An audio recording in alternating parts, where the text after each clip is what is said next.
प्रयागराज में संगम तट पर महाकुंभ की भव्य शुरुआत हो चुकी है। 13 जनवरी को इस महाकुंभ का पहला अमृत स्नान था। महाकुंभ में सबसे पहले नागा साधुओं को स्नान करने का मौका दिया जाता है। इस दिन हाथों में तलवार, त्रिशूल, डमरू, पूरे शरीर पर भभूत लपेटे घोड़े और रथ पर सवार हर हर महादेव का उद्घोष करते हुए नागा साधु संत संगम तक पहुंचते हैं। नागा साधुओं ने अमृत स्नान से पहले धर्मध्वज को प्रणाम किया।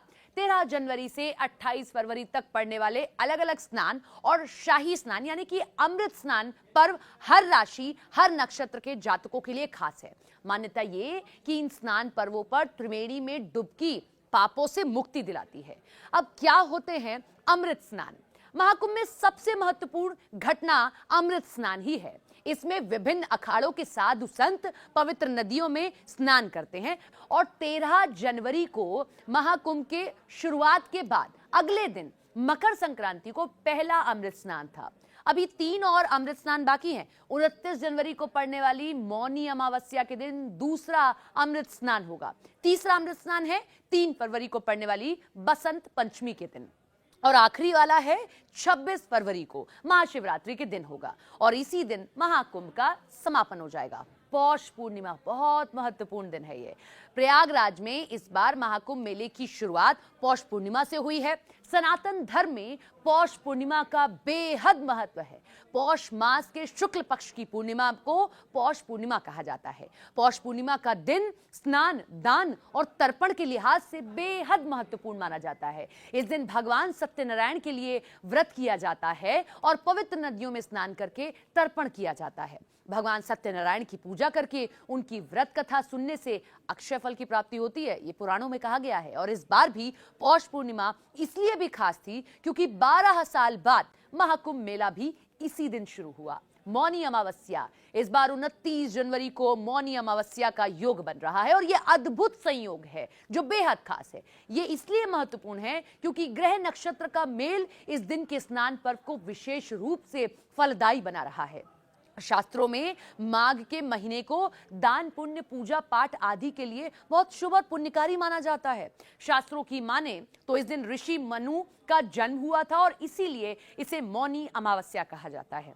मान्यता तो यहां तक है कि इस दिन मौन रहकर ईश्वर की आराधना करने से विशेष फल मिलता है।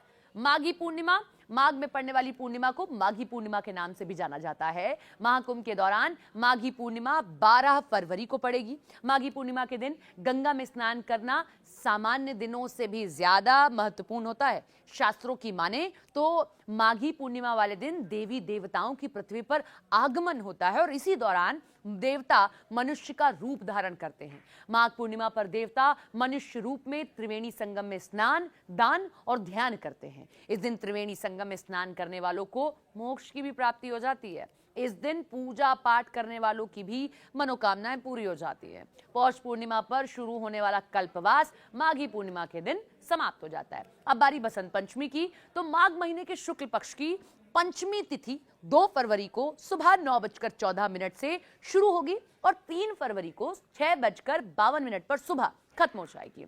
उदय तिथि के मुताबिक बसंत पंचमी का पर्व 2 फरवरी को मनाया जाएगा और इस दौरान अगर महाकुंभ के त्रिवेणी संगम पर स्नान का अवसर प्राप्त होता है तो ये भक्तों के लिए बेहद पुण्यकारी रहेगा। वैसे बसंत पंचमी ज्ञान, कला और संगीत की देवी मां सरस्वती को समर्पित है। इसे विद्या और बुद्धि के आरंभ का पर्व माना जाता है और इस दिन मां सरस्वती की पूजा करने से शिक्षा, कला, संगीत के क्षेत्र में सफलता मिलती है। बसंत पंचमी से बसंत ऋतु की शुरुआत हो जाती है जिसे साल का सबसे खुशगवार मौसम कहा गया है। इस दौरान जो है खेतों में सरसों के पीले फूल और प्रकृति की हरियाली लोगों का उत्साह अपनी ओर बढ़ाती है। बसंत को सभी ऋतुओं का राजा कहा जाता है। स्नान के अलावा महाकुंभ में विभिन्न धार्मिक अनुष्ठान किए जाते हैं जैसे कि हवन, यज्ञ, भजन, कीर्तन। साथ ही महाकुंभ में धर्म सभाएं आयोजित की जाती हैं जिसमें धार्मिक विषयों पर चर्चा होती है। तो ये आपने देखा कि किस तरीके से अलग अलग स्नान का अलग अलग महत्व और महाकुंभ में हर एक तिथि अपने साथ एक नया संयोग लेकर आती है।